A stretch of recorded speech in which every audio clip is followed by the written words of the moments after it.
تو فرمایا اس سے یہ مرد فائدہ حاصل کر سکتا ہے، اگر اس سے اولاد پیدا ہو جائے تو اس کے لیے شریعت نے الگ احکام رکھے۔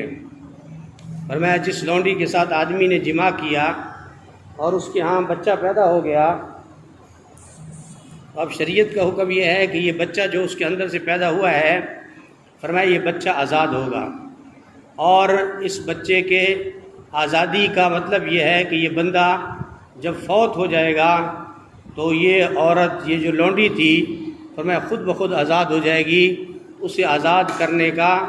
فرمایا کہ فرمایا اس کے لیے کوئی ضروری نہیں ہے۔ تو شریعت یہ حکم رکھے، اور فرمایا کہ جو غلاموں کا معاملہ تھا اس میں بھی اسلام نے یہ کوشش کی کہ غلامی کے معاملات کو کم سے کم رکھا جائے اور انسانیت کو آزاد چھوڑا جائے۔ حضور صلی اللہ علیہ وسلم نے اپنے زمانے میں حضرت بلال رضی اللہ تعالیٰ عنہ کو خرید کر آزاد فرمایا۔ اس طریقے سے اور بہت سارے غلام اور لونڈیے جن کو آزاد کرنے کے لیے اسلام نے دعوت دی، ترغیب دی کہ انسانوں کو غلام بنانے سے بہتر ہے کہ فرمایا ان کو آزاد رکھا جائے۔ تو فرمایا اگر اس زمانے میں کوئی آدمی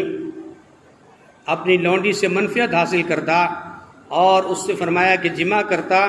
اگر بچہ پیدا نہ ہوتا پھر تو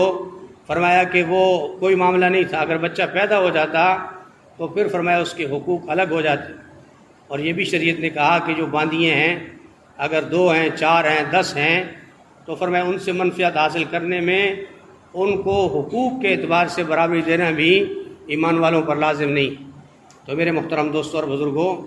اللہ جل شانہ نے قرآن کریم میں جو ہدایات دی ہیں یہ صرف کسی خاص قوم کے لیے نہیں ہے، پوری دنیا کے انسانوں کے لیے ہیں،